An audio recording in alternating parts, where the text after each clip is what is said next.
Halo Tech People, welcome to Sapiens Lightning Talk.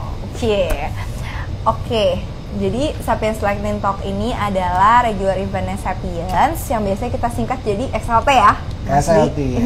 XLT. Dan biasanya kita tuh adakan regular jam 6 sore setiap hari Kamis. Tetapi karena ini adalah bulan puasa, mudah-mudahan teman-teman semua masih pada puasa, lancar puasanya, kita majuin jadwalnya 1 jam, sekalian ngabuburit. Hari ini sharing-sharingnya akan cukup singkat ya, karena seperti biasa kita target 30 menit kelar. Dan pastinya kita banyak sharing topik-topik mengenai teknologi, update teknologi, dan hal-hal menarik lainnya terkait dengan tech world. Ceritanya kurang lebih kayak gitu. Gimana teman-teman yang pada udah join puasanya lancar-lancar kah? Udah lagi aus-ausnya nih Mas Dwi jam segini. Jam-jam krusial. Jam-jam kritis ini. Bener-bener jam-jam segini tuh udah mulai aus banget. Ya nggak sih Mas Dwi? Coba deh buat aku soalnya nggak berpuasa nih, mohon maaf teman-teman. Gimana Mas Dwi kesan-kesannya? Kesan-kesan puasa. Ya ini jam-jam krusial yang semoga yang lagi pada ngantuk-ngantuknya biar nonton kita bisa menambah makin seger gitu ya menjelang nanti buka puasa. Oke, mudah-mudahan ya ini juga salah satu bentuk mencari pahala ya Mas Dwi, yaitu menimba ilmu ceritanya, dan mudah-mudahan jadi pahala juga buat Mas Dwi yang akan sharing hari ini. Mungkin sebelum kita masuk ke main materialnya, kita perkenalkan dulu deh untuk host and speaker hari ini. Aku Tania. Hari ini aku akan jadi hostnya yang akan bantu untuk memandu atau meng-guide sharing hari ini gitu ya. Silakan diperkenalkan dirinya Bapak. Halo Tech People, perkenalkan saya Dwi Saputra dari tim Solution. Oke, apa tuh tim Solution? Tolong dijelasin ya sama teman-teman kita. Ya, di Sapiens itu ada beberapa services gitu ya, dan kebetulan saya adalah bagian di industri solusi gitu ya, dimana kita adalah sebagai memberikan servis dan konsultasi terkait dengan solusi terkait dengan digital, dan memang lebih spesifiknya ke industri-industri tertentu gitu, misalkan di mining, apakah manufaktur ataupun dan lainnya. Oke. Wah, baru tahu juga nih kalau di industri-industri tersebut tuh ternyata ada teknologi yang bisa digunakan juga ya. Luar biasa sekali, karena kalau yang kita tahu kan dulu-dulu biasanya itu tuh manual banget nih, tapi ternyata sekarang juga udah mulai masuk karya teknologi ya untuk industri tersebut. Luar biasa. Sekarang kan udah ada tren baru gitu ya, seluruh industri akan mencoba masuk atau bahkan sudah berjalan terkait dengan industri 4.0. Bahkan yang lebih baru lagi sudah ada 5.0. Oh wow, seriusan 5.0 sudah udah mulai ada itu? ini. Jadi itu lebih mungkin lebih tepatnya bukan industri kan, karena dia 5.0 itu ada unsur-unsur di mana tentang kehidupan juga di sana. Oke. Jadi lebih luas lagi. Lebih luas lagi nih aspeknya. Karena memang eranya yang 5.0 ini lebih broad lagi, tidak hanya khusus ataupun bersegmentasi di area industri gitu. Oke, wow keren banget, tidak disangka-sangka ya teman-teman. Sekarang itu perkembangan teknologi udah makin jauh dan merambah ke berbagai macam area ya. Ini kalau aku lihat-lihat udah lumayan banyak teman-teman yang join. Halo, terima kasih semuanya yang udah pada join hari ini. Buat teman-teman dari Sapiens, dari luar Sapiens, thank you buat kehadirannya sore ini. Mungkin karena udah lumayan rame, supaya teman-teman gak nunggu lebih lama, kita langsung mulai aja ya ke main topiknya. Oke, sebenarnya aku agak penasaran nih Mas Dwi, judulnya itu kan digitalization ala Gen Z. Kenapa sih harus ada Gen Z-nya? Apa karena Gen Z ini generation yang hits banget kayaknya di zaman sekarang? Kayak semua orang Gen Z. Apa sih? Kenapa? Ya, Gen Z ya. Mungkin sebelum mulai Tania Gen Z bukan? Aku 97 teman-teman, sebenarnya Gen Z tuh 97 nggak sih? Iya. Termasuk juga yang lagi para kru ini juga Gen Z juga nih seperti. Nah kalau para kru kita jelas Gen Z nih Mas Dwi, makanya kita penasaran banget kenapa sih generasi kita disebut-sebut. Tapi disclaimer dulu ya, terlepas mungkin kita tidak membahas sampai apakah penyebutan Gen Z itu benar atau salah gitu ya, karena itu udah yang terpisah lah gitu ya. Soalnya kan ada beberapa para expertise itu yang menyebutkan bahwasanya di Asia atau mungkin lebih khususnya di Indonesia sebenarnya nggak pas juga disebut pengelompokan Gen Z ataupun Gen X dan milenial dan seterusnya itu. Oke. Karena kadang penyebutan atau segmentasi grup generasi itu di-trigger dari sejarah suatu, lebih tepatnya di daerah barat kan. Oke, jadi belum tentu masuk ke semuanya. Betul, gitu. Tapi ya kita nggak buat ngebar ke sana gitu ya. Soalnya tapi yang benar-benar adalah kita anggap lebih ke arah generasi lebih muda gitu ya. Sudah Mohon maaf, ada nih yang berkomentar terkait dengan hal ini. Ya, Emangnya betul, Mas Dwi Gen Z? Coba deh, Ya. Mas Dwi baby boomer apa X atau milenial sih Mas? ya mungkin tuh gak usah bahas topik hari ini, kita lebih banyak Gen Z gitu. Oke. Ini sebuah pengalihan isu ya teman-teman, tapi nggak apa-apa. Ya. Mas Dwi berjiwa Gen Z. It's okay. Jadi Gen Z itu adalah kan sekarang cukup ada beberapa YouTuber tuh yang sering membahas tentang masalah Gen Z. Oke. Sayangnya adalah ada yang menyebut soal masalah mereka komplain soal masalah mental health lah gitu ya. Oke. Tapi justru saya punya perspektif yang berbeda karena memang topik hari ini kita lebih ke arahnya ke profesional dalam industri gitu. Yes. Jadi apa yang saya coba utarakan saat ini adalah lebih ke arah perspektifnya dari dunia industri. Oke. Gitu ya. Yes. Nah, penyebutan Gen Z kalau mungkin buat hasil yang saya coba pelajari gitu dari beberapa sumber gitu. Karena kan kemarin sempat ngikutin gitu ya, ada teman gitu di acara PWI, Persatuan Wartawan Indonesia. Oke. Di sana membahas tentang masalah industri informasi gitu ya. Oke. Dan memang topiknya Gen Z juga. Dan cukup menarik itu. Oke. Nah, jadi di masa yang akan datang itu cara Gen Z mengelola informasi itu sangat-sangat ya tidak pernah terbayangkan sebelumnya. Oke. Gimana? Sesederhananya gini deh. Oke, gimana tuh? Di aplikasi gadget sekarang gitu ya. Kalau generasi sebelum Gen Z, coba di survei deh. Mungkin bisa komen-komen gitu ya di situ ya. Yeah. Siapa yang masih punya aplikasi platform tentang platform berita? Sebut aja lah misalnya apapun lah gitu kan. Oh gimana? Kan? Oh Nah, ternyata Gen Z ada yang iya, punya. nah, tapi kalau Gen Z, kalau misalnya kebanyakan gitu bisa disurvei, itu udah mulai jauh berkurang. Udah jarang ceritanya Gen Z yang Iya. baca berita secara up to date, yang punya Tuh. aplikasi detik.com tuh Iya. jarang. Nah, ya iya, sih, betul saya kan? kenal beberapa bapak-bapak dalam Iya, tanda kutip betul. yang detik.com tuh penting banget. Tapi kalau buat peers mungkin nggak segitunya. Tuh. Jadi di dalam karena memang di pembicara tersebut dia dari suatu media yang cukup terkenal. Oke. Punya koran, punya digital, punya TV segala macam gitu ya. Oke. Saya tidak bisa sebutkan di sini. Intinya adalah hasil litbangnya dia mengatakan seperti ini.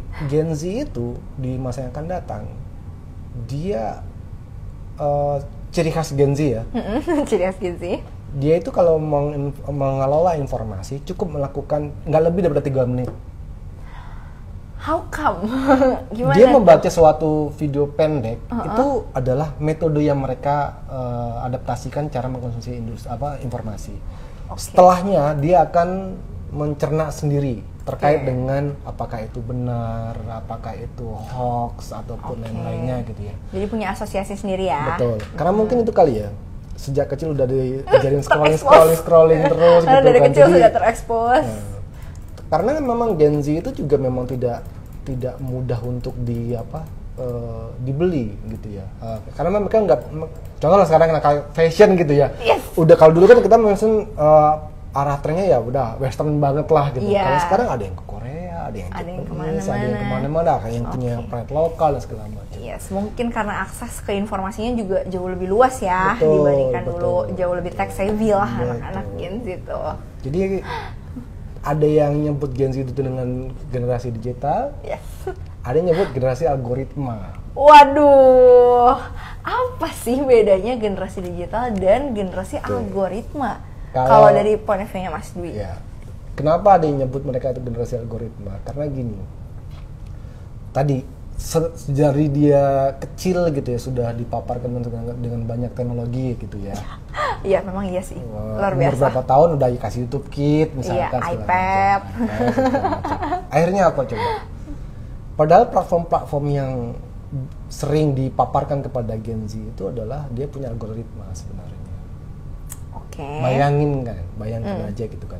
Nah, dari kecil dia sudah dipaparkan, mungkin dibuatkan suatu akun lah gitu ya. Oke, iya banyak sih, kayak sekarang kan, aja bayi-bayi banyak dibikinin account. Dibawa dengan narasi soal masalah melakukan personalisasi gitu ya si platform ini, tetap aja kan ada unsur atau mungkin dampak lain gitu ya. Kalau yang mungkin tim cyber security kan ke deepfake segala macam gitu ya. Iya, betul. Tapi kalau kita lihat sebenarnya konten itu adalah di sana ada algoritma yang akhirnya mempersonalisasi setiap akun ataupun setiap ada pattern ya. Ada patternnya. Ada sebuah pattern yang kemudian menjadi seakan-akan pattern ini adalah brandingnya orang-orang tersebut. Bisa betul. Jadi kayak gitu.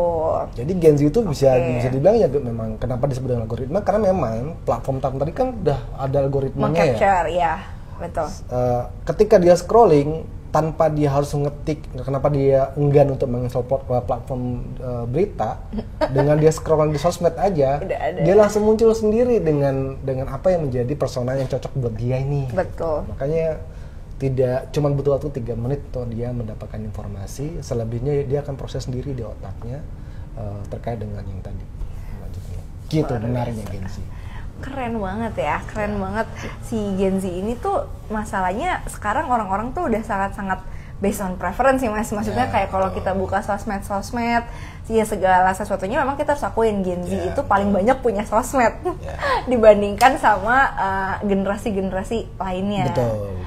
Dan masih makin terbapar juga sama berbagai macam sosmed yang mungkin orang tua kita atau even generasi peersnya Mas Dwi itu gak pernah pakai.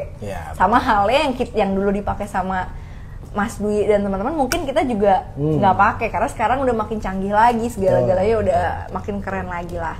Gitu. Nah tapi Mas, kalau dibahas konteksnya itu ke digitalization, sebenarnya digitalization itu sendiri tuh apa sih? Oke. Kenapa kita tadi ngambil topik tentang digitalisasi ala Gen Z gitu ya? Sambilan juga kita melakukan refreshment juga sih sebenarnya gitu ya. Betul. Karena kan kalau teori tentang digitalisasi di zaman sekarang sih udah mulai basi soalnya.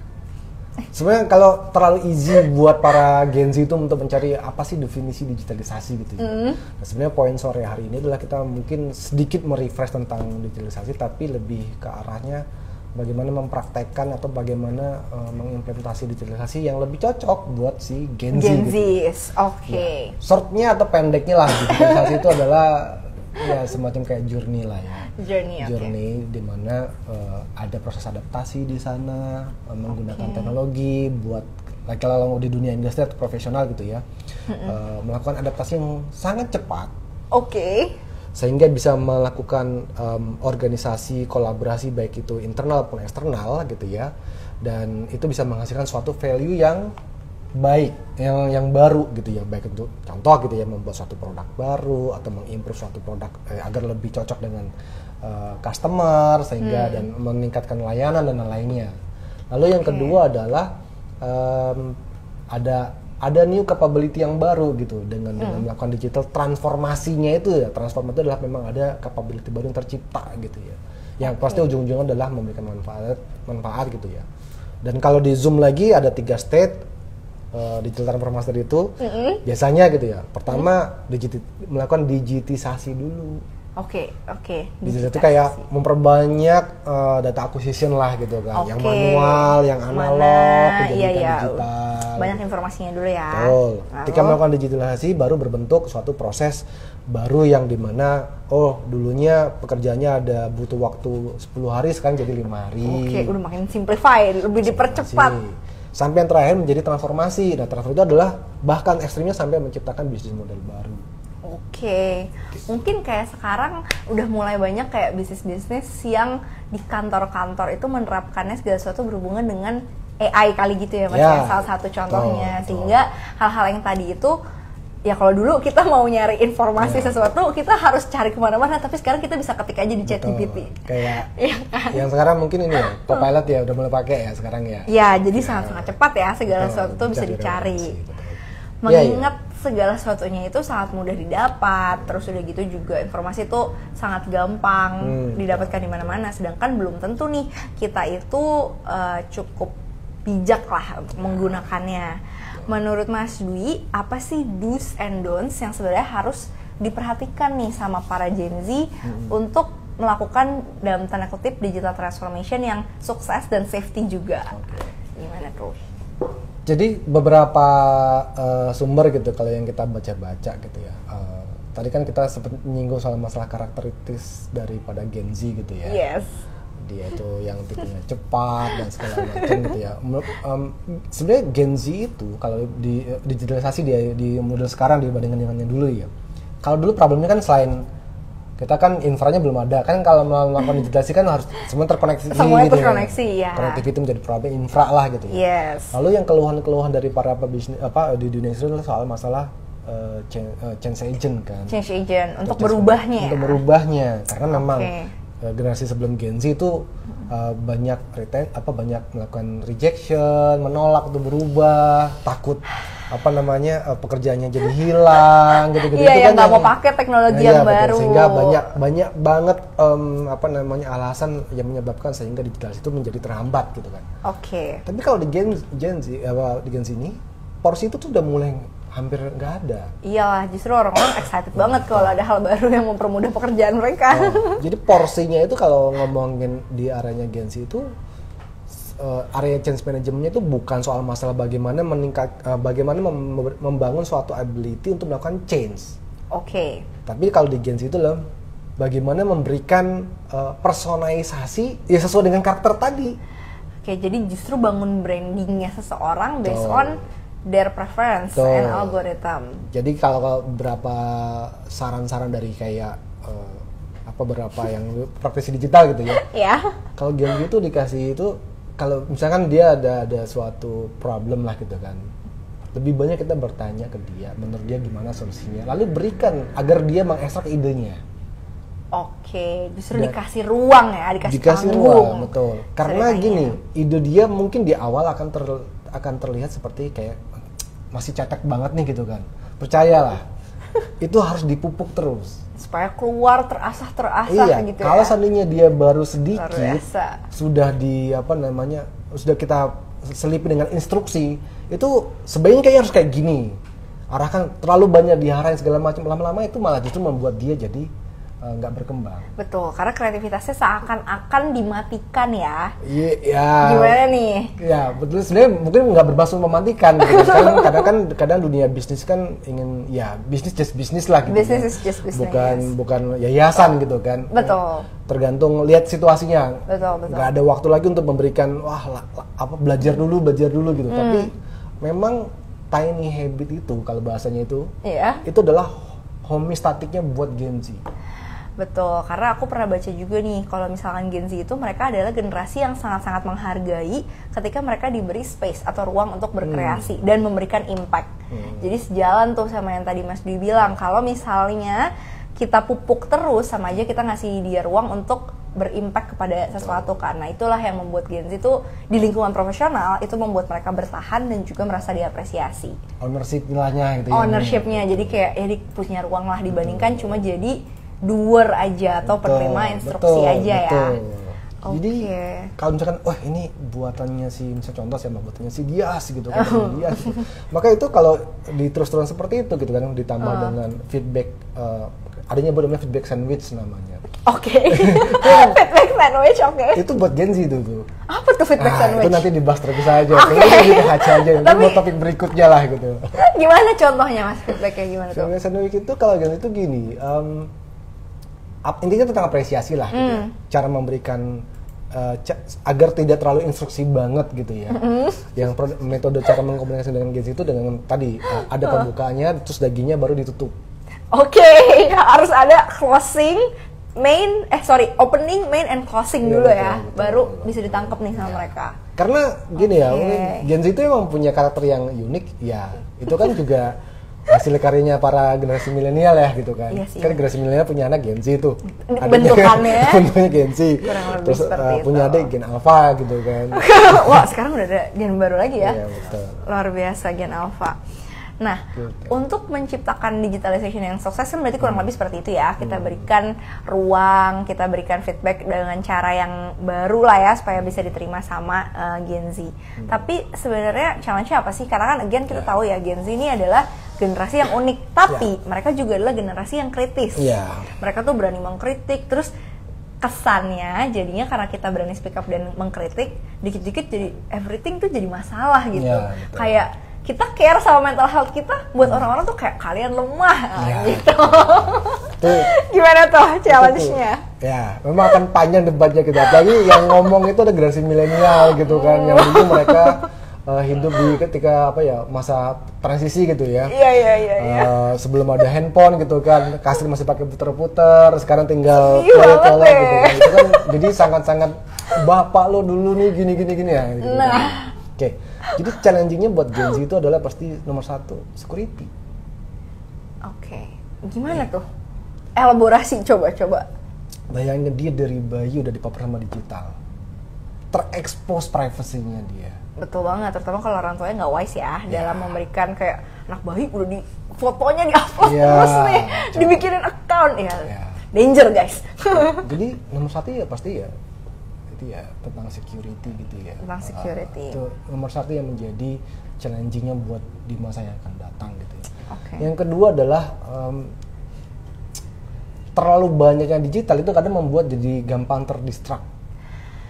Betul, mudah sekali untuk kita mencari distraksi saat ini. Contoh kayak anak saya lah gitu kan, ibunya pernah komplain gitu kan, nggak fokus gitu ya segala macam gitu. Kadang-kadang memang di dunia digital itu ketika dia banyak banget konten di handphone segala macam gitu ya, kita meluangkan waktu melihat handphonenya anak kita gitu ya atau segala macam, tetap aja, atau mungkin platform ada TikTok bilang kita punya fitur untuk tentang security tentang anak gitu segala macam, tetaplah kadang-kadang beberapa hal yang sifatnya mungkin tidak harus dikonsumsi sama mereka itu akan bisa terekspos gitu kan. Bener banget. Sebaliknya juga seperti itu. Bener Jadi banget. nomor 1 adalah security. 2, 3, 4 yang tadi distraksi dan sebagainya ya itu bisa ya adalah beberapa, tapi 2 poin tadi yang menjadi highlight poinnya lah. Oke, poin yang paling penting ya. Tapi menurut Mas Dwi mungkin nggak ada poin lain bahwa challenge-nya itu salah satunya juga adalah perbedaan persepsi antar generasi, bahwa kayak apa yang dipahami nih sama generasi-generasi sebelumnya dan juga Gen Z itself gitu. Karena generation gap tuh denger-denger nih jadi masalah biasanya di mana-mana. Ya, memang di luar tadi yang sebenarnya kalau ngomongin isu gap antara beberapa generasi gitu terkait dengan digitalisasi gitu ya, beda gap, clarity dan segala macam gitu. Kalau Gen Z itu di dunia bisnis dia lebih cepat memutuskan A, B, B, C, C. Decision making-nya lebih cepat ya? Lebih cepat. Luar biasa. Iya, karena apa tadi? Ini kita ngomong bukan sisi yang negatifnya gitu, sisi poinnya. Gen Z itu cara mereka mendapatkan insight atau poinnya itu lebih cepat. Lebih cepat, yes, betul. Sehingga buat diskusi yang terlalu lama dan segala macam itu buat mereka udah bikin bosen, udah bikin boring gitu ya, itu udah membuat kena di homeostaticnya tadi itu udah dulu udah gak nyaman tuh gitu, udah terlalu kelamaan gitu. Udah males, betul. Apalagi kan tadi dia mudah untuk mencari informasi sehingga mudah untuk memutuskan A, B, B, C. Ya. Beda kalau generasi yang sebelumnya gitu kan. Ayo dong Pak, pakai aplikasinya. Ayo Pak di-input gitu kan. Mesti sabar, mesti di-approach pelan-pelan, diyakinkan untuk menggunakan. Iya. Dan ketika si generasi sebelum juga ketika ingin melangkah ke A atau BB, berpikirnya jadi lebih panjang, misalnya lebih panjang tuh ya bukan berarti Gen Z nggak mau mikir juga, karena mereka sebenarnya sudah diberikan tadi gitu berbagai kan, macam informasi, culture dia dibentuk dengan cara seperti itu dan segala macam, sehingga ketika pernah beberapa kali gitu kan di Sapiens sendiri ketemu dengan beberapa para high level yang anaknya masih agak-agak Gen Z gitu kan. Agak-agak Gen Z. Cepet banget memberikan keputusan A, B, B, C, C. Salah ya udah nanti kita benerin lagi gitu. Yes, betul. Jadi sebenarnya kita lebih resilience juga ya. Karena kalau salah ya udah nanti kita benerin lagi, nggak apa-apa. Yang penting kita udah decide dulu. Kurang lebih seperti itu. Melangkah dulu gitu. Penting melangkah dulu. Oke. Kalau ini kan nanti kita bakal jawabin pertanyaan dari teman-teman nih Mas Dwi. Tapi kalau dari Mas Dwi sendiri sebenarnya by conclusion mungkin ada satu statement yang mau Mas Dwi sampaikan nih baik buat Gen Z ataupun generasi-generasi lainnya terkait digitalization, pesan lah mungkin. Ya buat apa namanya di kedua-duanya kali ya. Bahwasanya kita hidup di zaman teknologi gitu kan. Dan sekali lagi teknologi adalah sifatnya adalah berevolusi. Betul. Suka atau tidak suka, apapun generasinya harus menghadapi evolusi tersebut. Betul banget. Jadi bercobalah untuk beradaptasi atau nanti kamu akan dipaksa untuk berubah. Itu lebih nggak enak lagi. Jadi dalam hal beradaptasi dan berubah, tirulah Gen Z ya. Bener gak sih? Ya kita lihat nanti. Ntar Gen Alpha ternyata punya ini lagi gitu kan. Jadi saya pikir tiap generasi punya ceritanya sendiri, punya journey-nya sendiri. Luar biasa. Oke, Bijak, baiklah. Bijak sekali Bapak itu satu ini. Nah, ini ada satu pertanyaan yang masuk dari Sukma Putri. Mas Dwi, pertanyaannya adalah, apa aja sih platform digital yang paling populer di kalangan Gen Z dan kenapa nih menurut Mas Dwi? Kalau Gen Z, kalau ngomongin platform itu dari kebetulan data itu ada dari Litbang yang tadi saya ceritain ya, di acara Persatuan Wartawan Indonesia itu. Sosmed. Itu 48% informasi yang mereka konsumsi berasal dari sosmed. Oke, jadi Instagram, TikTok itu platform sosial media lah ya yang memang paling populer nih di Gen Z. Kenapa ya? Mungkin karena gimana menurut Mas Dwi? Ya tadi pertama adalah ketika dia kecilnya gitu ya, sampai dia sudah ada mulai di foto-foto gitu kan, diliatin ada YouTube Kids misalkan, ada game-game kecil gitu ya. Dan ketika mereka gede gitu ya, ya karena memang orang tuanya sering ngeliatin secara postingan gitu ya, karena kan juga pasti membuat anak jadi ikut gitu ya. Jadi ini ya, jadi terpapar banyak dan mungkin informasinya juga saat ini lebih update dan jauh lebih cepat didapatkan di sosmed dibandingkan kita googling atau browsing. Kalau zaman dulu kan orang browsing tuh biasa. Itu yang menyebabkan kenapa di dunia media sekarang itu lagi pusing tuh mikirin itu. Oh iya, gitu. Iya, karena udah mencoba untuk melakukan digital tapi ternyata tidak seperti yang mereka bayangkan ketika berbisnis dengan yang dulu zamannya paper gitu. Iya, mungkin juga soalnya sekarang kan media-media itu juga udah masuk ke sosmed anyway. Betul. Mereka udah bikin konten di sosmed juga. Iya, sekarang kayak misalnya dia punya platform nih gitu kan. Ada wartawan di lapangan. Cepetan mana nyampe ke pengguna platform portal berita dengan sosmed? Sosmed sih, apalagi sosmed orang bisa sharing, klik di portal berita dari wartawan, atau dikirim ke redaktur dulu, kemudian segala review dulu, ini baru naik gitu kan. Pantas nggak pantasnya kan, ya memang untuk lebihnya dari portal berita gitu. Tapi kalau sosmed, ya siapa yang mau jadi policy kan nggak ada. Udah ditulis aja langsung upload. Luar biasa. Oke, mudah-mudahan menjawab ya pertanyaannya Sukma Putri. Nah, ini nih ada pertanyaan dari Muklas Muci. Apa plus and cons teknologi AI buat Gen Z di masa depan? Kan tadi kita sempat ngomongin AI tuh. Ya kalau nilai plusnya jangankan Gen Z lah gitu ya. Saya mungkin mengaca ke diri saya sendiri lah gitu ya. Bukan Gen Z gitu ya. Beberapa bulan ini gitu ya kan sebelumnya ada teman-teman dari segmen lain juga udah ya seperti inilah gitu ya, ada yang data science dan segala macam gitu ya. Saya ini pakai Copilot itu udah hampir 2 bulan itu udah lumayan gitu ya. Dan sampai memberikan ya kalau saya buat healing sekarang ini saya cukup menikmati tuh bikin gambar-gambar AI dengan text to image itu ya. Dari 2 bulan itu juga tiap hari gitu kan nyobain gambar ini, meskipun kadang nggak pas gitu ya, tapi ya seru aja nyoba ya. Nah, itu buat saya aja yang dalam pekerjaan aja juga bisa membantu gitu ya. Untuk hal yang bukan pekerjaan juga membantu juga gitu ya.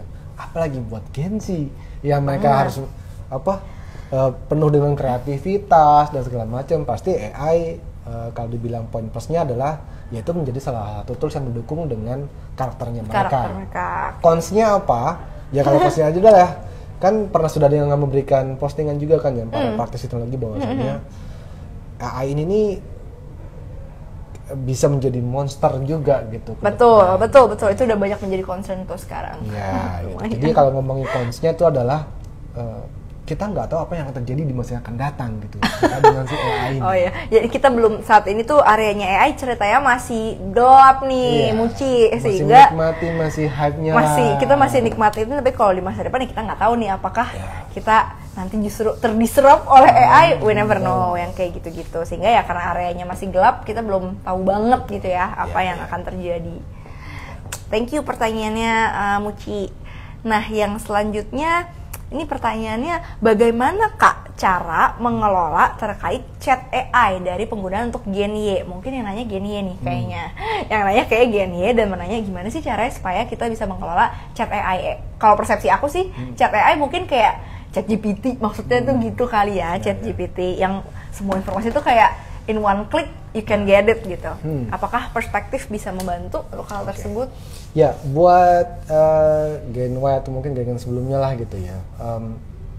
Tadi sih, karena ini teknologi masih baru banget lah gitu ya. Yes, betul. Kan dia coba pahami pola kerjanya dari si ChatGPT ataupun AI dan segala macamnya gitu ya. Maksudnya mereka kan bekerja menggunakan basis data gitu. Yes. Sehingga mengenai keperuntukannya pun juga sangat bergantung ke kita banget lah gitu. Betul. Karena masih dalam proses bertumbuh kembang gitu ya. Lebih banyak nilai plusnya atau banyak negatifnya. Kalau ditanya bagaimana mengelolanya gitu ya, pelajari secara tidak terlalu mendalam juga, nggak harus sampai ngoding juga gitu ya. Pahami konsepnya, kemudian sehingga tahu cara menggunakan ini lebih pas dibuat di situasi dan kondisi seperti apa. Contoh kayak tadi. Hari inilah topiknya kan dibilang sih buat Gen Z gitu ya. Gen Z ya. Gen Z itu apa sih gitu kan? Ya ketik aja tinggal di kanan. Artinya bayangkan kalau saya harus ke Google dulu, searching, kemudian klik satu-satu terus scroll Sekarang dengan adanya ChatGPT ataupun Copilot tadi, tinggal Gen Z adalah di usia berapa langsung muncul tadi. Iya. Oh, dari tahun sekian sampai sekian. Salah benar ataupun salah ya itu bisa kita bahas juga. Oke, nah ini ada pertanyaan lagi nih dari orang yang sama kayaknya nih sama pertanyaan sebelumnya. Pertanyaan lanjutannya adalah, Kak, saya mau tanya nih, benar dia dari Gen Y. Gimana bisa memanfaatkan AI untuk berkembang di dunia akademik? Akademi. Oke, akademi. Mungkin Gen Y-nya lagi ambil S2. Jadi akademi ya, kalau case akademi juga masih luas sih sebenarnya. Apakah dia seorang pengajar gitu ya? Soalnya saya pernah lihat gitu ya. Terkait dengan AI ini buat pengajar pendidikan gitu, dia bisa membantu membuat suatu materi yang lebih pas. Oke, karena datanya banyak ya. Betul, gitu ya, dan lebih terupdate gitu kan. Kalau dulu harus melakukan riset, ngumpulin, baca buku dan segala macam. Sekarang dengan itu, ini kayaknya bisa memberikan referensi sehingga ketika membuat materinya dia bisa lebih cepat. Itu untuk sebagai teacher gitu ya, atau guru gitu ya. Atau mungkin yang ingin buat si mahasiswa sendiri gitu yang sedang mau ngambil kuliah atau segala macam gitu ya, ya bisa juga mengambil beberapa referensi yang intinya adalah membantu dia mendapatkan referensi gitu. Kira-kira topik-topik mana yang kira-kira masih belum terpecahkan misalkan, masih banyak debatable di sana gitu ya. Sourcingnya adalah ya bisa menggunakan ChatGPT juga gitu kan, untuk memberikan sebagai referensi. Semoga menjawab ya. Semoga menjawab juga dan semoga bisa digunakan untuk mengembangkan dunia akademik ya, baik sebagai peserta ataupun pengajar mungkin gitu ya. Oke, nah one last questions ya. Kalau udah nggak ada yang nanya lagi, oke, baik kalau begitu. Buka puasa, belum ya? Buka puasa belum. Nah kalau gitu kita udah sampai di sesi akhir kita hari ini. Thank you so much buat teman-teman yang udah join. Aku tadi ngeliat banyak banget teman-teman yang udah join. Happy banget hari ini bisa ngobrol-ngobrol. Mudah-mudahan juga membantu teman-teman nyari kegiatan selama ngabuburit ini ya. Buka puasanya kurang lebih setengah jam lagi. Teman-teman sabar, bertahan, semangat.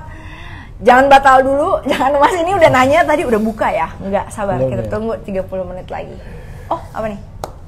Ada pertanyaan lagi. Ada pertanyaan lagi. Oke, last questions deh ya, sebelum terakhir banget nih. Apakah digitalization itu termasuk dengan cryptocurrency? Kalau iya, bagaimana impactnya terhadap Digivin? Mungkin maksudnya itu digital finance kali ya? Gitu ya. Genius dan teman-temannya gitu. Oke, kripto ya, digitalisasi. Sebenarnya kalau ngomongin transformasi yang kita topik hari ini lebih ke arah ke industri lah gitu. Yes, ke betul sekali. Industri atau bisnis gitu ya. Tapi kalau misalnya tadi topik tentang kripto, apakah itu menjadi part of dari digitalisasi? Kalau artinya adalah digital impact, yes. Yes, betul. Tapi kalau ngomongin apakah digitalisasi kripto untuk dunia bisnis gitu ya, sampai saat ini kayaknya belum ada risetnya gitu ya, belum ada jurnalnya juga ini gitu ya. Apakah kecuali kalau kayak Bitcoin, blockchain gitu kan, memang bisa dipakai buat supply chain. Tapi kalau buat kripto kemudian iya bisa jadi karena kan sudah ada industrinya tuh.